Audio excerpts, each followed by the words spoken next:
vision. Mother, today we'll continue with the astrology part, because we noticed that in French, if you're bilingual, it would be really wonderful because you have the chance of listening to both French and English, and because Mother is so spontaneous, the videos are different in both languages. So as usual, Mother will make us discover that the soul has a goal, and on the astrological point of view, it is also possible to see what our soul is here to learn. Welcome, Mother. So today you will explain to us for each sign what is the goal, what is our soul really looking forward to this in this incarnation. Yes, that's well explained. That's to say, in astrology, and perhaps I already spoke about it in the first two videos I've made on this theme, on astrology, you can see astrology from a mere human point of view, and then you're talking about the personality, that is Aries, that is Taurus, that is Gemini. But I would like to emphasize the soul level of astrology. That's to say, our soul uses, in a certain, in a specific incarnation, now in this life, a birth sign, an astrological sign, to have a certain kind of experience in this world, in this life, that the soul wants to have. And the utensils, the means of which that the soul will use to have this experience, the theme is given by the astrological sign. So the means that the soul uses to have a certain kind of experience that the soul seeks to have in this life, the means is an astrological sign, because each sign is like drawing a picture of a kind of character, and linked to that a kind of experience that the individual or the soul is seeking or wanting to live in this life. And what you often see is that many individuals are struggling with their astrological sign. That is to say, they are having a battle between the human personal level of that sign, or trying to put this astrological sign in themselves, their character, in the direction of the goal of the soul. Now, if you use an astrological sign as an instrument for the soul, then you might say it is more easy to use the sign. You will have less struggle inside of yourself. So a human being that's battling a lot, struggling a lot with him or herself, mainly one of the reasons is that the side the person is using from his birth sign, his character, is the personal side. So the areas is personal areas and can become a problem. Whereas the same areas used by the soul will inside have less troubles. The person then can have a struggle with the world around him, but is less implicated and is more detached and can handle that better.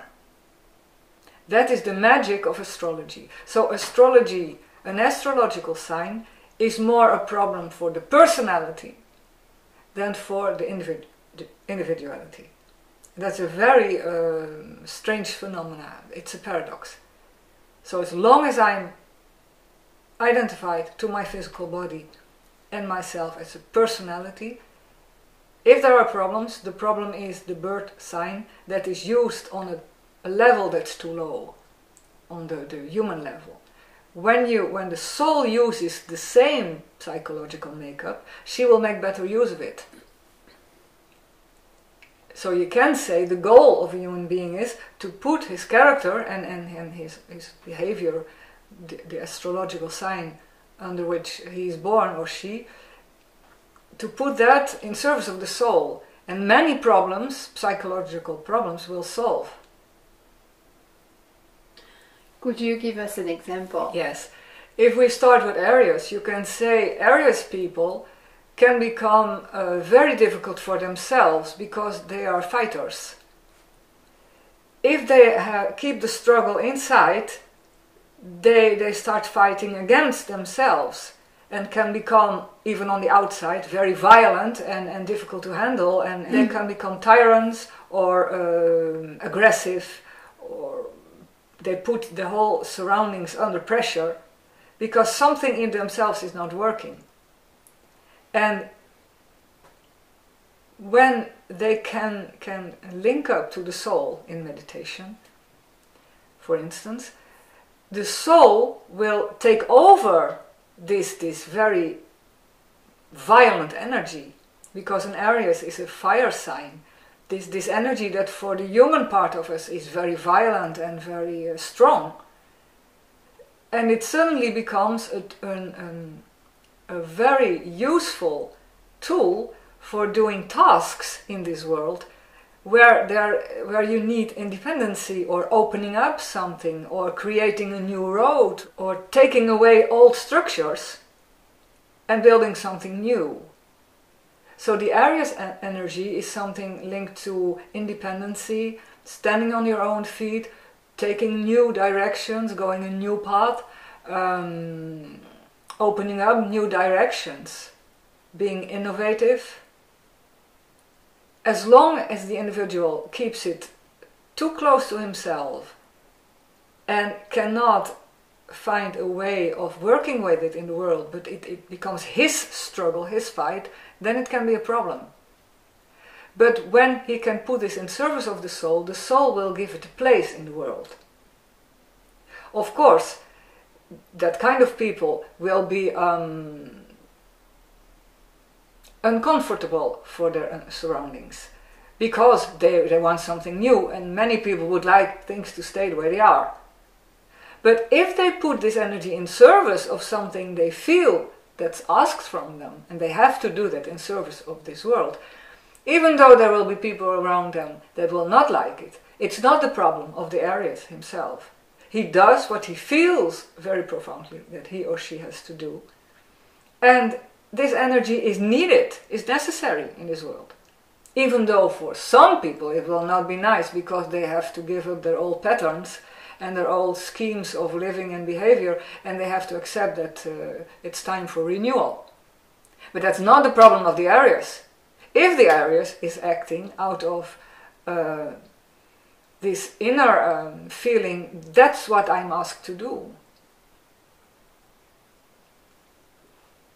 You understand? So when we take the Taurus sign, it's the same thing.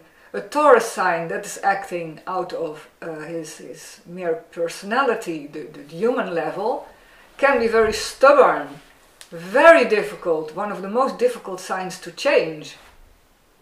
It's like a pattern that repeats itself all the time, all over and over again. For the person himself, that can become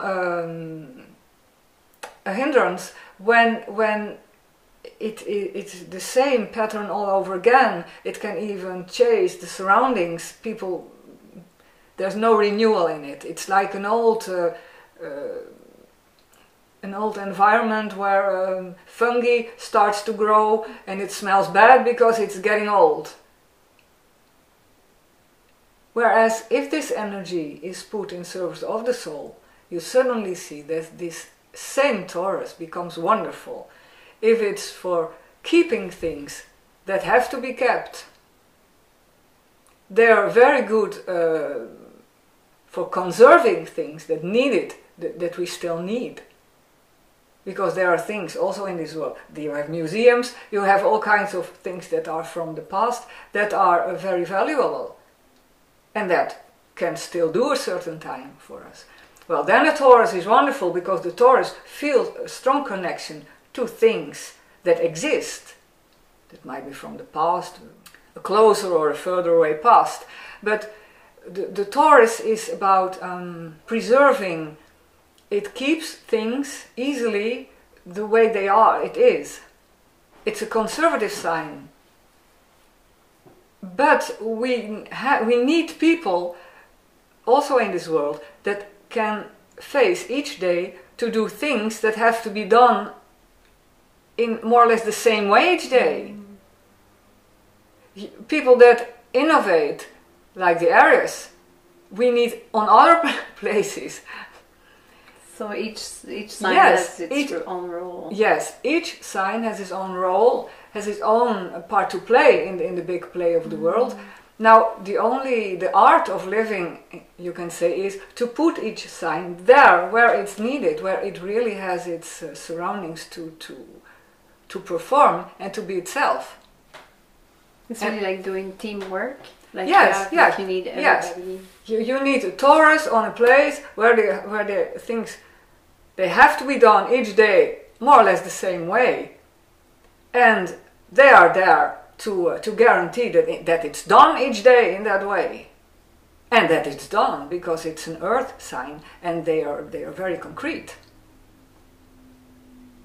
But I would not put them in a place where we have to think about renewal, because then they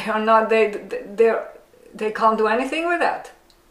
I do not want to say that Taurus never changes anything, but it's not their strength. Their strength is continuity of what already is.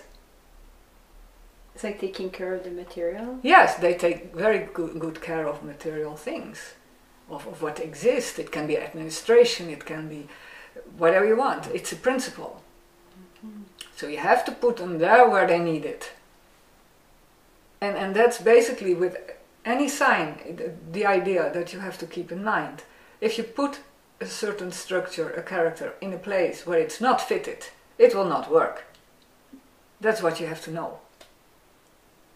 So when there are problems inside the individual or outside, the first thing I would like to see, what's the birth sign of that person? What's the structure? What's the character? How does he or she deal with it? And what's the right place? But do not put them there where they can't do anything with that structure. They will become horrendous.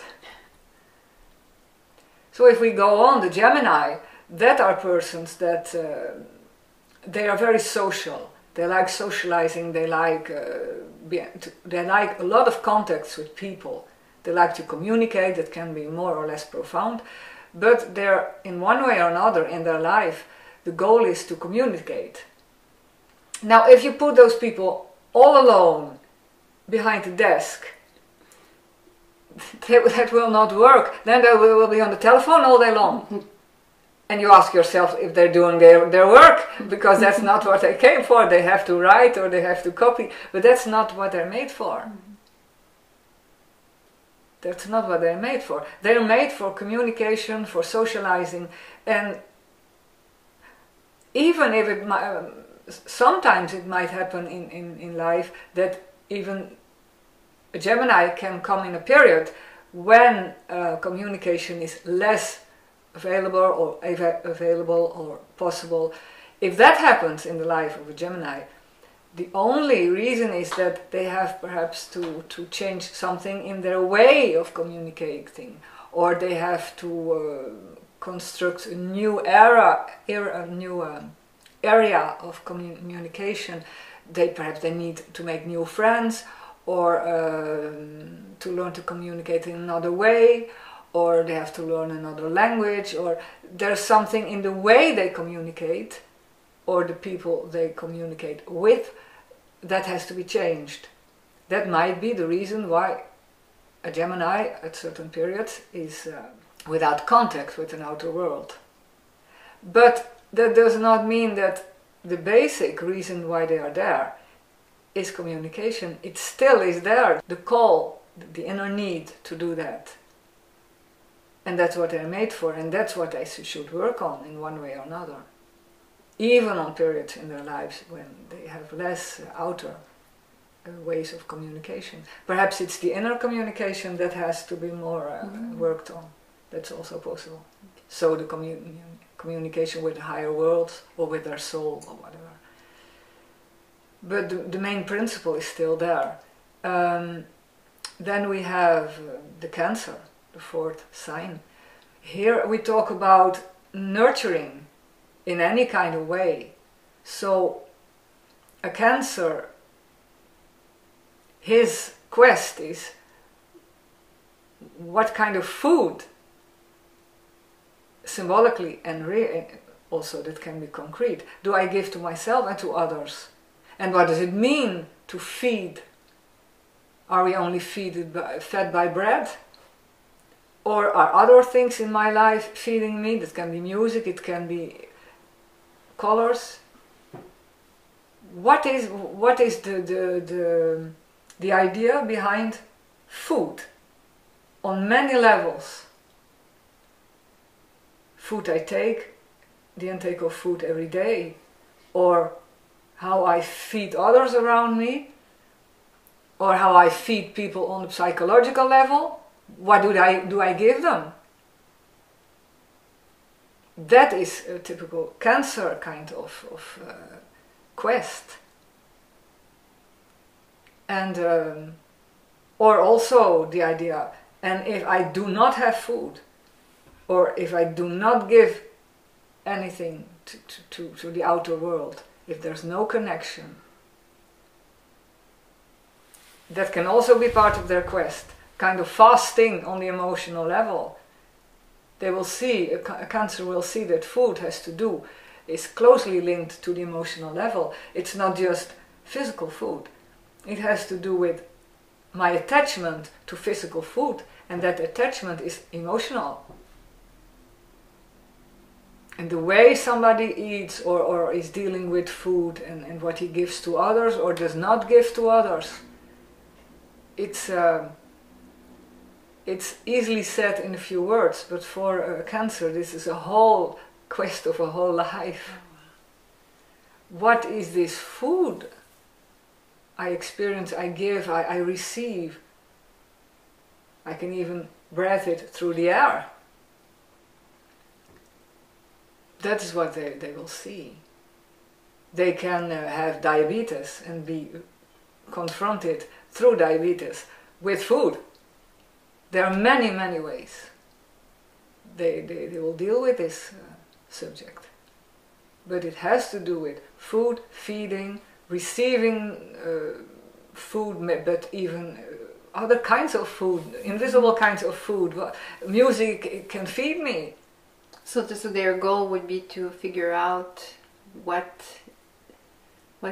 they need to how they need to transform that need to feed, and they're dealing with the fact, what do I take in on many levels to sustain myself, my body, or my emotions, or my mental level, and what do I give to others? What's the nature of the food I take in or I give to others? And that can be intellectual food, ideas, philosophies, or emotional food, feelings. Okay. That can also be physical food. But they are dealing with the idea of feeding. They can be even agricultures. They make food. Yeah. They see plants grow. They can also work in the field of seeing children grow or animals grow, but they grow through a kind of nourishment. You have to give an animal love, because otherwise it will perish if it's in your surroundings.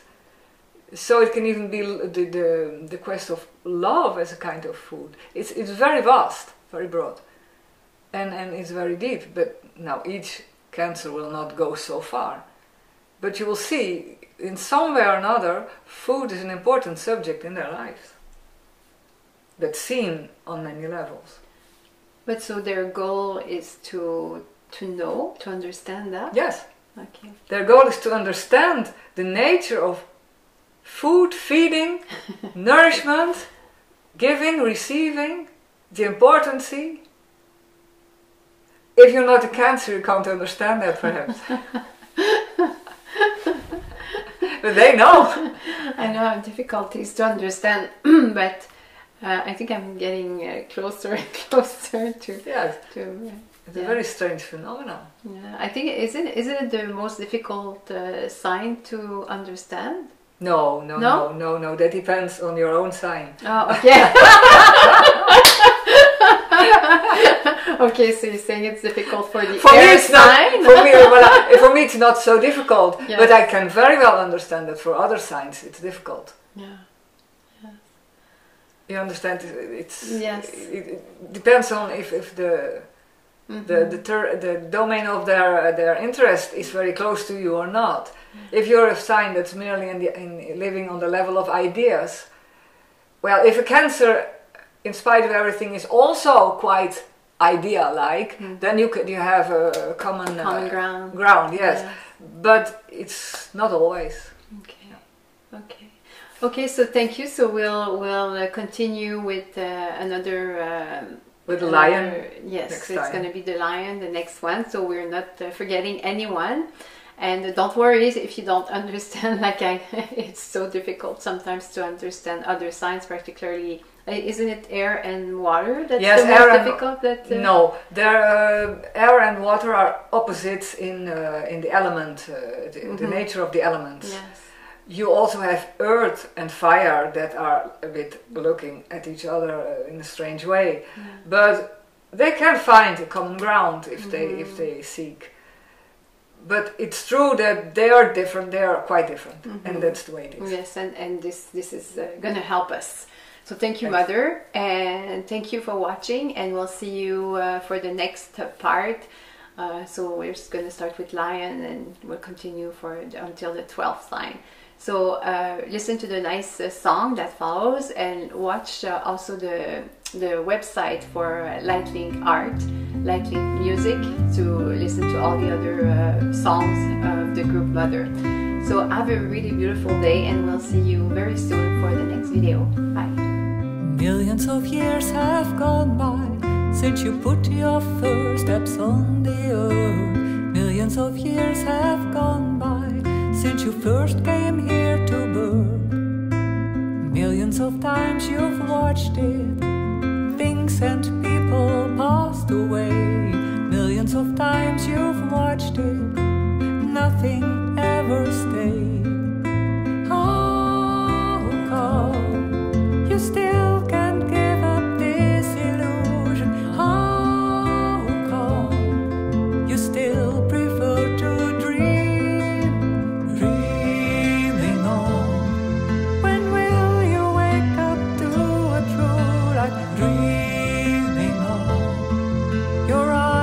Closed, you do not notice. Dreaming on, and what will make you see? Dream on a new reality.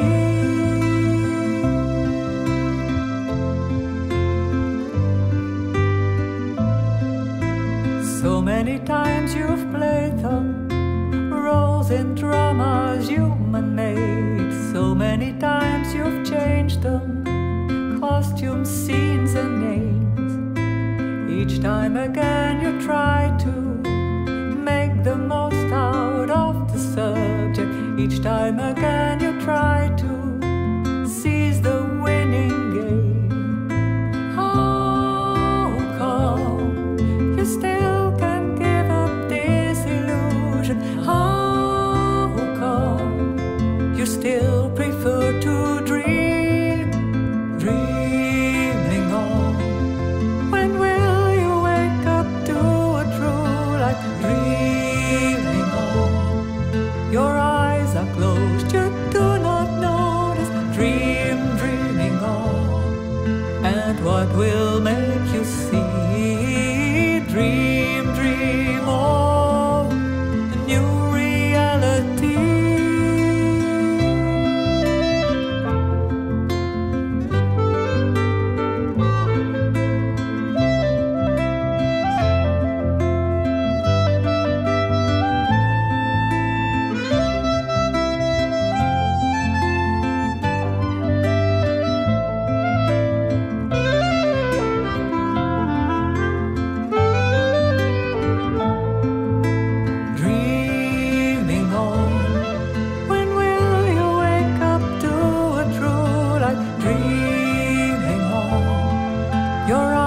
are closed.